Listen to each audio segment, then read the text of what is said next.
Il y a quelques jours, un homme de 72 ans a commis une erreur qui lui a coûté la vie. Un geste banal, qu'il répétait chaque soir sans jamais imaginer qu'il pouvait être dangereux.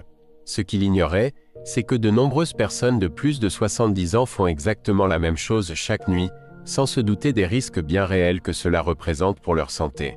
En vieillissant, le corps devient plus vulnérable, surtout la nuit. Le cœur, la circulation, l'équilibre et même le cerveau fonctionnent au ralenti pendant le sommeil. Et c'est justement dans ces moments de calme que certaines erreurs peuvent avoir les conséquences les plus graves. Dans cette vidéo, nous allons voir 5 erreurs nocturnes que beaucoup de seniors font sans le savoir et qui peuvent augmenter les risques de chute, de malaise ou de complications cardiaques. La bonne nouvelle, c'est qu'il est possible de corriger ces erreurs facilement. De simples changements dans votre routine du soir peuvent faire toute la différence pour mieux dormir, se sentir en sécurité et éviter le pire. Restez bien jusqu'à la fin, car la dernière erreur est la plus fréquente et la plus dangereuse. Peu de gens en parlent, pourtant elle met en jeu votre équilibre, votre cœur et même votre vie. Avant de commencer, pensez à vous abonner à la chaîne et à activer la cloche pour ne manquer aucune de nos vidéos. Passons maintenant à la première erreur. Numéro 1. Se lever trop rapidement du lit. L'une des habitudes les plus dangereuses que les seniors peuvent développer, c'est de se lever trop rapidement après s'être allongé. Cela peut sembler anodin, mais les effets sur le corps peuvent être soudains et graves. Avec l'âge, la régulation de la pression artérielle devient moins efficace, ce qui nous rend plus sensibles à une affection appelée hypotension orthostatique, une chute soudaine de la pression artérielle au moment de se lever. Cela peut provoquer des étourdissements, une perte d'équilibre et dans de nombreux cas, des chutes inattendues. Pour une personne âgée, une chute au milieu de la nuit peut être catastrophique, fracture, traumatisme crânien ou pire. Le plus grand problème, c'est que les symptômes ne surviennent pas toujours immédiatement. Certaines personnes se lèvent, se sentent bien pendant quelques secondes, puis perdent soudainement connaissance ou la coordination au moment de faire un pas. C'est particulièrement dangereux lorsqu'on se lève pour aller aux toilettes, alors que le corps est encore détendu et pas pleinement réveillé. La transition entre la position allongée et des debout sollicite immédiatement le système cardiovasculaire, forçant le cœur à travailler plus fort pour s'adapter. Si le cœur ne réagit pas assez vite, le cerveau est brièvement privé d'oxygène, provoquant vertige, voire perte de conscience. Prenons l'exemple de Marcel, 75 ans, toujours indépendant, qui ne se posait jamais de questions sur ses habitudes nocturnes. Un soir, comme d'habitude, il se réveille, balance les jambes hors du lit et se lève d'un coup. Avant même de faire un pas, sa vision se brouille et en quelques secondes, il perd connaissance. Il s'effondre contre la table de nuit, se heurte la tête puis tombe au sol. Lorsqu'il reprend conscience, il est désorienté et en douleur.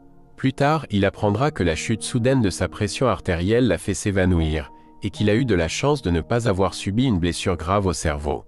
La clé pour éviter ce type de chute est simple mais efficace, donnez à votre corps le temps de s'adapter. Au lieu de bondir hors du lit, prenez un moment pour vous réveiller pleinement. Quand vous ouvrez les yeux, restez allongé quelques secondes en prenant de profondes respirations, puis asseyez-vous lentement sur le bord du lit et attendez encore un peu. Cela permet à votre corps de stabiliser la pression sanguine avant de vous lever. Une fois que vous vous sentez stable, posez les 2 pieds au sol, utilisez un appui stable si besoin, et levez-vous doucement.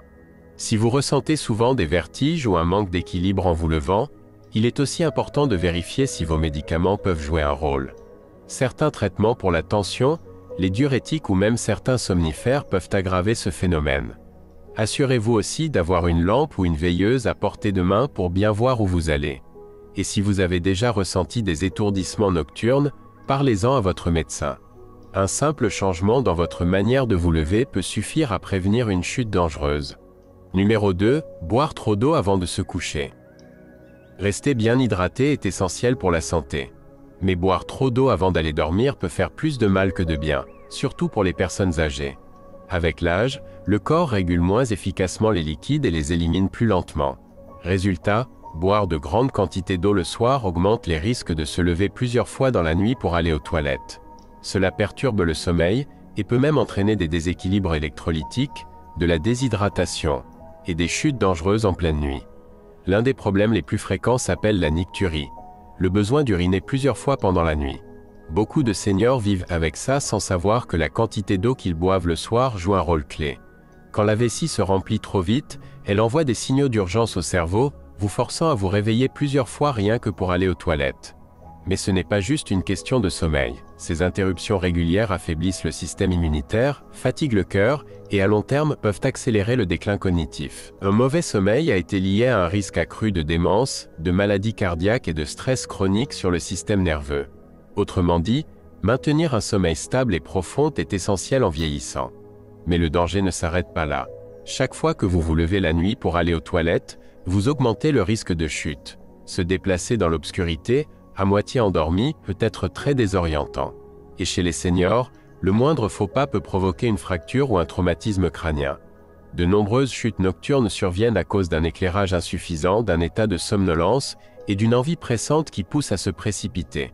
Ces risques sont encore plus importants chez ceux qui ont des problèmes d'équilibre, une tension basse ou une faiblesse musculaire dans les jambes. Prenons André, 73 ans. Il faisait très attention à bien s'hydrater pendant la journée. Mais il avait aussi pris l'habitude de boire un grand verre d'eau juste avant d'aller se coucher. Il pensait bien faire. Avec le temps, il s'est mis à se réveiller plus souvent pour aller aux toilettes.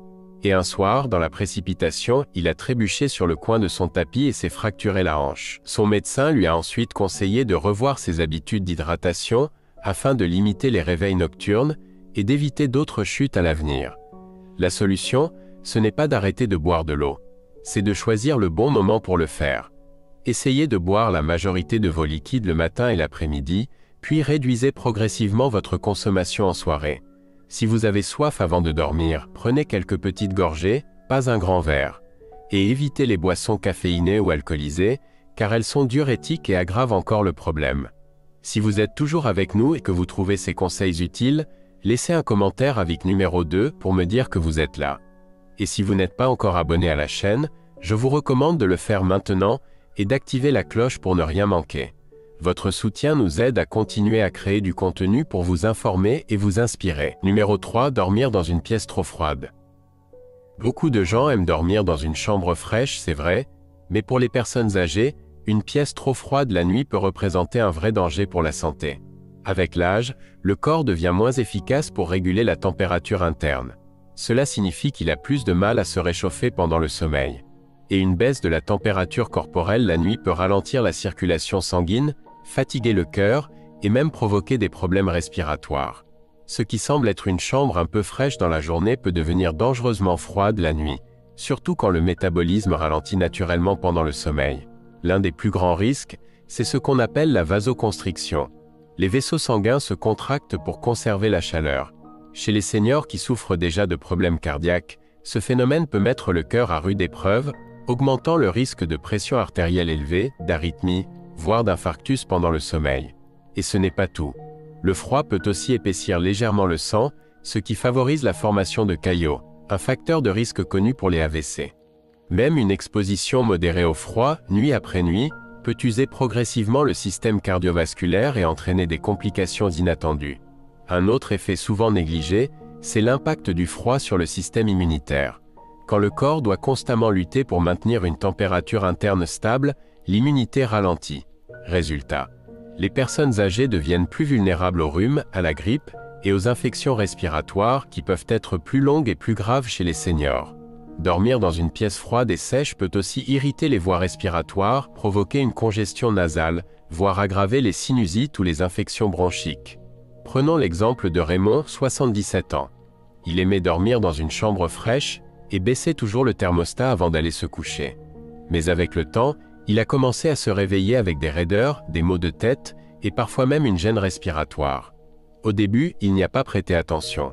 Mais après une nuit particulièrement froide, il a ressenti une douleur thoracique et a décidé de consulter son médecin. Ce qu'il a découvert, c'est que la combinaison de son problème cardiaque et des températures trop basses la nuit mettait son système cardiovasculaire en difficulté.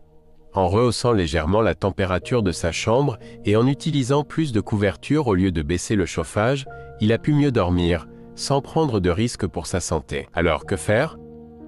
L'idéal, c'est de garder une température stable et modérée dans la chambre, suffisamment chaleureuse pour ne pas grelotter, mais pas étouffante non plus. Utilisez des couches supplémentaires comme des couvertures épaisses, des chaussettes ou des pyjamas thermiques plutôt que de trop refroidir la pièce. Un humidificateur peut aussi aider à prévenir l'assèchement de l'air, limitant les irritations respiratoires. Et si vous souffrez de problèmes de circulation ou d'arthrite, Vous pouvez même utiliser une bouillotte au pied ou dormir avec des gants légers pour maintenir une température constante. Ces petits ajustements peuvent vraiment soulager le cœur, renforcer l'immunité et améliorer la qualité du sommeil. Être attentif à la température de votre chambre peut sembler anodin, mais c'est parfois ce genre de détail qui fait toute la différence sur la santé à long terme. Numéro 4. Ignorer une gêne thoracique ou un essoufflement la nuit. L'un des pires réflexes que peuvent avoir certaines personnes âgées, c'est de minimiser une gêne dans la poitrine ou un essoufflement nocturne. Beaucoup se disent « ce n'est rien, ça va passer ». Et comme la douleur finit par s'atténuer, ils n'y prêtent plus attention. Mais la vérité, c'est que la nuit, le corps est plus vulnérable. Et ces petits signaux peuvent en réalité être les tout premiers signes d'un problème bien plus grave. Un malaise ignoré la nuit peut malheureusement se transformer en drame. Pourquoi est-ce si dangereux? Parce que les signes d'un infarctus ou d'un AVC ne ressemblent pas toujours à ce qu'on imagine. Un infarctus, par exemple, ne provoque pas forcément une douleur intense ou foudroyante. Chez les seniors, il peut se manifester par une simple gêne thoracique, une sensation de pression diffuse ou une brûlure étrange qu'on confond facilement avec une indigestion. Quant à l'essoufflement, il peut sembler bénin, mais il peut indiquer que le cœur peine à faire circuler le sang, ce qui provoque une accumulation de liquide dans les poumons. Au début, ces symptômes sont souvent très discrets, ce qui fait qu'on les ignore facilement, jusqu'à ce qu'il soit trop tard. Ce qu'il faut savoir, c'est que les infarctus et AVC surviennent plus souvent la nuit ou tôt le matin. Pourquoi? Parce que durant le sommeil, les niveaux hormonaux et la pression artérielle varient, ce qui augmente la charge de travail du cœur. Et si vous avez déjà des artères bouchées ou une hypertension, ce stress supplémentaire peut suffire à déclencher un événement cardiovasculaire soudain. Beaucoup de gens ressentent une gêne la nuit mais préfèrent attendre le matin. Malheureusement, certains ne se réveillent jamais. Prenons l'exemple de Jean, 74 ans. Il ressentait parfois une légère pression dans la poitrine, surtout la nuit. Mais comme ce n'était pas douloureux, il pensait que c'était simplement un reflux gastrique. Un soir, il s'est réveillé un peu essoufflé. Il a bu un verre d'eau, s'est recouché et n'a rien dit à personne. Le lendemain matin, en se levant, il s'est effondré. Il avait en réalité fait un infarctus dans son sommeil. Et comme il n'avait pas consulté à temps, son cœur avait déjà subi des lésions. Si Jean avait simplement appelé un médecin ou les urgences la veille, les dégâts auraient pu être évités. Alors voici le message essentiel. Si vous ressentez une pression, une gêne ou une sensation inhabituelle dans la poitrine, ne la négligez pas. Même si la douleur n'est pas intense, mieux vaut être prudent. Des signes comme l'essoufflement, des vertiges, des sueurs froides, des nausées ou une douleur qui s'étend dans le bras, la mâchoire ou le cou doivent toujours vous alerter. Et surtout, n'attendez pas le matin. Appelez les urgences immédiatement. Mieux vaut consulter pour rien que de prendre le risque de ne pas consulter du tout. Votre corps vous envoie des signaux, il faut les écouter. Et parfois, c'est cette vigilance qui peut vous sauver la vie. Si vous êtes toujours là et que vous trouvez ces conseils utiles, laissez un petit commentaire avec numéro 4 juste en dessous pour me dire que vous êtes encore là. Et si ce n'est pas encore fait, pensez à vous abonner et à activer la cloche pour ne manquer aucune de nos prochaines vidéos. Merci de votre attention et on continue tout de suite. Numéro 5. S'endormir juste après un repas copieux. Beaucoup de personnes apprécient une collation tardive ou un bon dîner avant d'aller se coucher. Mais pour les seniors, manger trop et trop tard peut avoir de réelles conséquences sur la santé. Même si cela peut sembler anodin, s'allonger trop rapidement après avoir mangé peut déclencher des reflux acides, perturber la digestion et même augmenter le risque de problèmes plus graves comme la pneumonie par aspiration ou une surcharge du cœur. Le métabolisme du corps ralentit naturellement la nuit, ce qui rend plus difficile le traitement des repas lourds. Cela peut entraîner de l'inconfort, un sommeil de mauvaise qualité et à long terme, des complications dangereuses. L'un des risques les plus immédiats liés à un repas copieux pris juste avant de dormir est le reflux acide, aussi appelé reflux gastro-œsophagien ou RGO.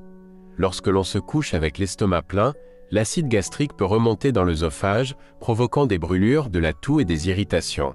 Avec le temps, une exposition répétée à cet acide peut entraîner des inflammations, des ulcères et même augmenter le risque de cancer de l'œsophage. Pour les seniors qui souffrent déjà de troubles digestifs, les effets peuvent être encore plus marqués, perturbant le sommeil et provoquant un inconfort chronique. Mais les reflux ne sont pas la seule préoccupation. Manger un grand repas tard le soir peut aussi exercer une pression inutile sur le cœur et le système circulatoire. La digestion d'un repas copieux nécessite une augmentation du flux sanguin vers l'estomac, ce qui détourne temporairement le sang d'autres organes vitaux. Cela peut provoquer une baisse de la pression artérielle, laissant certaines personnes âgées étourdies ou fatiguées. Chez les individus ayant des antécédents de problèmes cardiaques, ce stress supplémentaire peut entraîner des troubles du rythme cardiaque, ou même accroître les risques d'insuffisance cardiaque avec le temps. Un autre danger, souvent négligé, est celui de l'aspiration silencieuse. C'est une situation où de petites quantités de nourriture ou d'acide gastrique pénètrent accidentellement dans les voies respiratoires, au lieu d'aller dans l'estomac. Cela peut arriver plus facilement lorsqu'on s'allonge trop vite après avoir mangé, surtout chez les personnes âgées dont les réflexes de déglutition sont affaiblis. Avec le temps, ces épisodes d'aspiration peuvent causer des irritations chroniques des poumons, des infections, voire une pneumonie par aspiration, une condition grave qui peut mettre en danger la vie des personnes âgées. Prenons l'exemple de Gérard, 73 ans. Il aimait ses repas du soir et avait l'habitude de manger tard, en raison de son emploi du temps irrégulier. Un soir, après un dîner particulièrement copieux, il a ressenti un léger inconfort, mais n'y a pas prêté attention et s'est couché immédiatement. Quelques heures plus tard, il s'est réveillé en toussant, essoufflé. Ce qu'il ne savait pas, c'est qu'un peu d'acide gastrique avait pénétré dans ses voies respiratoires, provoquant une irritation de ses poumons. Avec le temps, il a commencé à développer une toux chronique et des épisodes de respiration sifflante. Son médecin lui a plus tard diagnostiqué des problèmes respiratoires liés à des épisodes d'aspiration et lui a conseillé de modifier ses habitudes alimentaires pour éviter que cela ne s'aggrave. La meilleure façon de réduire ces risques est de bien planifier le moment des repas. Au lieu de manger un grand repas juste avant d'aller au lit, essayez de terminer votre dîner principal au moins 2 à 3 heures avant de vous coucher. Si vous avez faim tard le soir, optez pour une collation légère, facile à digérer, comme une banane, un yaourt ou une petite poignée de noix plutôt qu'un repas complet. Surélevez légèrement la tête de votre lit ou utiliser un oreiller supplémentaire peut aussi aider à prévenir les reflux pendant le sommeil. Faire ces ajustements simples peut améliorer votre digestion, protéger votre cœur et réduire le risque de problèmes respiratoires nocturnes. De petits changements dans vos habitudes du soir peuvent faire une grande différence pour votre santé à long terme et pour la qualité de votre sommeil. Conclusion. Alors que nous arrivons à la fin de cette vidéo, prenez un instant pour repenser aux 5 habitudes nocturnes que nous avons abordées. Certaines peuvent sembler anodines, mais avec le temps, elles peuvent augmenter discrètement les risques pour la santé, en particulier chez les personnes âgées. La bonne nouvelle, c'est que de petits changements peuvent avoir un grand impact. En ajustant simplement votre routine du soir, vous pouvez protéger votre cœur, améliorer la qualité de votre sommeil et réduire le risque d'urgence médicale inattendue. Laquelle de ces habitudes vous a le plus surpris? Avez-vous déjà connu des problèmes liés à votre santé la nuit? Nous serions ravis de lire vos témoignages. Vos expériences pourraient aider d'autres personnes qui ignorent encore les dangers potentiels. Prendre soin de sa santé ne se limite pas à ce que l'on fait pendant la journée. Les choix que vous faites le soir comptent tout autant. Votre corps a besoin de repos pour se régénérer, et faire des choix plus avisés avant de dormir peut vous aider à rester fort et en bonne santé pendant encore de longues années. Si vous avez des doutes sur l'impact d'une habitude sur votre santé, n'hésitez pas à en parler avec votre médecin. Mieux vaut prévenir que guérir. N'oubliez pas de télécharger votre e-book « Bien vivre après 60 ans », le guide complet pour une santé optimale. Il est à 50% de réduction en ce moment et cela ne va pas durer longtemps. C'est le prix d'un sandwich classique mais il contient des informations en or pour votre santé.